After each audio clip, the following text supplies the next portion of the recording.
Saptashrungi hospital and paralysis centre. तज्ज्ञ doctor Prabhakar खर्डे यांच्या मार्गदर्शनाखाली पॅरालिसिस, मणक्यांचे आजार, गुडघेदुखी, कंबरदुखी, मानदुखी, मायग्रेन, ॲलर्जी आणि सर्दीवर खात्रीशीर उपचार, तेही एकाच छताखाली आणि योग्य दरात. इथं उपलब्ध आहे acupuncture, physiotherapy, panchakarma, massage, steam bath, tub bath, digital x-ray आणि अत्याधुनिक पॅथॉलॉजी लॅब. त्यासोबतच निसर्गरम्य वातावरण, आरामदायी रूम्स, कॅन्टीन आणि प्रशिक्षित स्टाफ. आजच संपर्क साधा. ठिकाण मुक्ताई मंदिराजवळ, रायते वाघापूर, तालुका संगमनेर, जिल्हा अहिल्यानगर. संपर्क 9657 230023. महाराष्ट्रामध्ये मागील काही दिवसामध्ये FDA म्हणजे ह्या डिपार्टमेंटच्या माध्यमातून ज्या कारवाया सुरू झाल्या, ह्या खरं तर ह्याचं कौतुक केलं पाहिजे. कारण मी मार्च 2025ला सभागृहामध्ये प्रश्न उपस्थित केला होता आणि प्रश्न उपस्थित करत असताना ज्या पद्धतीने आपण एक विनंती मी सरकारला केली होती की जे अधिकारी काम करत नाहीत अशांवरती शासन झालं पाहिजे. ज्यावेळेस आपण शासन झालं पाहिजे म्हणतो त्यावेळेस जे अधिकारी काम करतात अशांची प्रशंसा पण झाली पाहिजे, स्तुती पण झाली पाहिजे, या मताचा मी आहे. आणि ह्या कारवाया अतिशय महत्त्वाच्या आहेत. कारण जोपर्यंत पाठीवरती शाबासकीचा थाप मिळत नाही तोपर्यंत काम करणाऱ्याचा हुरूप वाढत नाही. त्यामुळे माझं ह्या संपूर्ण कारवायांना विशेष असं सर्वच अधिकाऱ्यांना समर्थन आहे. विनंती फक्त एकच आहे की माझा जो पूर्वीचा अनुभव आहे, मार्च 2025ला माझा प्रश्न हा मी चीज अॅनालॉग आणि पनीर हा प्रश्न ज्यावेळेस सभागृहात मांडला होता. अनेकांना चीज अॅनालॉग आणि पनीर नेमकं काय आहे हाही विषय माहिती नव्हता. त्यानंतर आपल्यासारख्या मीडियाने याला प्रसिद्धी दिली. सर्व मीडियाचे विशेष आभार मानतो, सर्व इन्फ्लुएन्सरचे विशेष आभार मानतो. प्रसिद्धी दिल्यामुळे हा प्रश्न महाराष्ट्रामध्ये चर्चेत आला आणि चर्चेत आल्यामुळे याची जनजागृती झाली. जनजागृतीचा फायदा असा झाला की त्याची सरसकट घरोघरी, म्हणजे आज आमच्या माता भगिनी सुद्धा चीज अॅनालॉग आणि पनीरची घरोघरी चर्चा करतात. पण मगाशी जसं म्हणलं की माझा अनुभव असा आहे की मार्च 2025ला प्रश्न स्वीकृत झाल्यानंतर काही कारवाया झाल्या होत्या. त्यानंतर जुलैमध्ये माझा अधिवेशनामध्ये प्रश्न होता. त्यावेळेस जूनमध्ये परत कारवाया झाल्या होत्या आणि परत नंतरच्या मार्चमध्ये ज्यावेळेस माझा प्रश्न मी टाकला नाही मागच्या मार्चमध्ये, पण मार्च जवळ आला आणि FDAचा माझा ज्यावेळेस FDAच्या आर्टिफिशियल फुलांचा प्रश्न होता त्यावेळेस परत कारवाया झाल्या होत्या. आणि आता पुढच्या महिन्यामध्ये, पुढच्या काही दिवसांमध्ये आमचं अधिवेशन सुरू होत आहे. त्यामुळे माझी सर्व अधिकाऱ्यांना एक विनंती आहे की ह्या कारवाया फक्त अधिवेशनापुरत्या मर्यादित न ठेवता ह्या कारवाया अशा सुरू राहिल्या पाहिजे. आणि कारवाया होत असताना माझी सर्व मीडियाला एक विनंती आहे की आपल्याकडे ज्या माहिती येतात, आणि आता आम्हीकडे काही आता काय झालं, सोशल मीडियामुळे मर्यादा राहत नाही, पण जेन्युइन माहिती सुद्धा सर्क्युलेट झाली. म्हणजे मधल्या काळामध्ये एक मी बातमी अशी वाचली होती की अहिल्यानगरमध्ये मोठ्या प्रमाणावरती मुंडेंनी पदभार स्वीकारल्यानंतर दुधाचे संकलन हे कमी झालं होतं. पण तशी परिस्थिती काही नाहीये. मी शासनाकडनं काही आकडेवारी मागवली होती. त्याच्यामध्ये दुधाच्या संकलनामध्ये जानेवारी, फेब्रुवारी, मार्च, एप्रिल, मे महिन्यापर्यंतच माझ्याकडे संपूर्ण आकडेवारी आहे. सरासरी पाहिलं तर 48 लाख लिटर ते 46.5 लाख लिटर एवढं सरासरी आमच्या अहिल्यानगरमध्ये दूध संकलन होत असतं. 1-1.5-2 लाख लिटरचा इकडे तिकडे त्याच्यामध्ये तफावत येत असते. आणि मागच्या मे महिन्याचा जर आकडेवारी पाहिली तर मे महिन्यामध्ये 48,32,000 इतकं दुधाचं संकलन अहिल्यानगरमध्ये झालेलं आहे.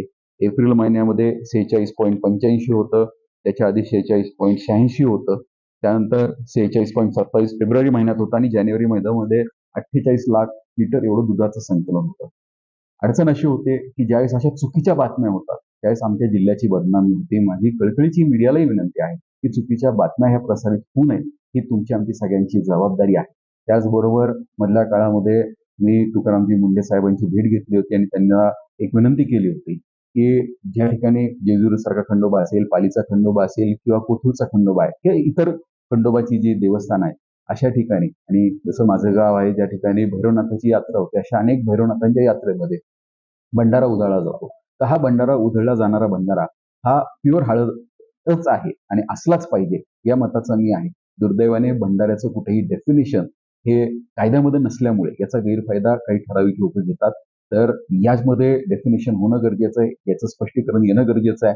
आणि त्यांनी मला शब्द दिलाय, अपेक्षा आहे की अधिवेशनाच्या आधी हे डेफिनेशन येईल आणि याची कारवाई सुद्धा सुरू होईल. कारण हा शेवटी आमच्या श्रद्धेचा विषय आहे आणि आमच्या श्रद्धेला कुठल्याही प्रकारे तडा जाता कामा नये. आणि माझी आपल्या मार्फत परत एकदा सर्व माध्यमांना एक विनंती आहे की आपण जे सांगतो की दुधावरती परिणाम झालाय, तर मुळात भेसळ ही दुधापेक्षा जास्त, म्हणजे दुधात 1-2-5% 100% भेसळ आहे हे आम्ही नाकारत नाही किंवा मी नाकारत नाही. पण मोठी भेसळ ही दुधजन्य पदार्थ जे आहेत किंवा दुधाचे बाय प्रोडक्ट्स आहेत याच्यामध्ये आहे. त्यामध्ये प्रामुख्याने आता आपण पाहतो, नेहमी तर सभागृहात ऑन रेकॉर्ड बोललेलं आहे की महाराष्ट्रामध्ये मिळणाऱ्या पनीरमध्ये 60 ते 70% पनीर हे आर्टिफिशियल आहे आणि ते आता सिद्धही व्हायला लागलेलं आहे. कारवाया सुरू झाल्या की आता पनीरचा तुटवडा जाणवायला लागला. पनीरची नवीन डिमांड कोणतीही तयार झाली नाही. पण अॅनालॉग चीज हे मिळायचं बंद झाल्यामुळे पनीरची डिमांड वाढलेली आहे. नॅचरल पनीरची डिमांड वाढलेली आहे.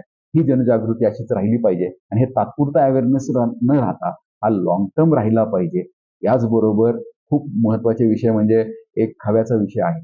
या अलीकडच्या काळामध्ये आपण पाहतो स्वीट होम्समधनं जे पेढे मिळतात किंवा ज्या मिठाई मिळतात, हे पूर्वी आपण जे 10-20 वर्षापूर्वी, जास्तही लांब नाही, 10-20 वर्षापूर्वी जे पेढे खायचो, पेढा घेतला तर हातात पेढा खाल्ल्यानंतर हातात कोणताही पदार्थ राहत नव्हता. पण एखाद्या स्वीट होममध्ये आपण गेलो आणि पेढा घेतला, पेढा तोंडात टाकला की हाताला तेल लागलेलं असतं. याचा अर्थ क्लिअर आहे. ज्या पेढ्याला हाताला तेल लागतं किंवा ज्या मिठाई घेतल्यानंतर हाताला तेल लागतं, ती मिठाई दुधापासून बनलेली नाही, दूधजन्य पदार्थापासूनही बनलेली नाही, ती प्युअर तेलापासून बनलेली मिठाई आहे. याची सुद्धा जनजागृती झाली पाहिजे.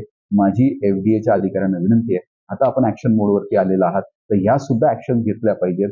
काही ठिकाणी आज आंदोलन होतात की तुम्ही श्रद्धेला हात घालताय, पण माझा सुद्धा यावेळेसचा प्रश्न सभागृहामध्ये आहे की जो प्रसाद मिळतो, हा प्रसाद आमच्यासाठी खूप भावनिक आहे.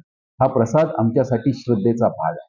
त्यामुळे आमची श्रद्धेला कुठे तडा जाणार नाही याची विनंती आपण, म्हणजे मीडियाने जर पुढाकार घेतला तर मला खात्री आहे मीडियाने अॅनालॉग चीज आणि पनीर याला जास्तीत जास्त महत्व दिलं होतं आणि हे महत्व दिल्यामुळे आणि प्रसिद्धी दिल्यामुळे या प्रश्नाला कुठेतरी हा ऐरणीवर असणारा प्रश्न हा सर्वसामान्यांच्या चर्चेमध्ये आला. त्याच पद्धतीने प्रसाद असेल किंवा वेगवेगळे पदार्थ असतील, स्वीट होम मध्ये मिळणारे वेगवेगळे पदार्थ आहेत, याच्यावरती सुद्धा एफडीएने तात्काळ ऍक्शन घेतली पाहिजे आणि घेईल अशी अपेक्षा व्यक्त. मुळव्याध, भगंदर, फिशर, पायलोनायडल सायनस, बद्धकोष्ठता किंवा गुदविकार यासारख्या त्रासाने त्रस्त आहात का? वेदनादायक शस्त्रक्रियेची भीती वाटतेय? तर आता चिंता सोडा. जर्मनीतील अत्याधुनिक लेझर तंत्रज्ञान आता प्रथमच संगमनेरमध्ये डॉक्टर सोनाली सुशांत गीते यांच्याकडे उपलब्ध झालंय. 7 वर्षांचा प्रदीर्घ अनुभव, 1000 पेक्षा अधिक यशस्वी शस्त्रक्रिया. ठिकाण केएम हॉस्पिटल, विठ्ठल मंदिरासमोर, अकोले बायपास रोड, संगमनेर. संपर्क 90 677 95 189.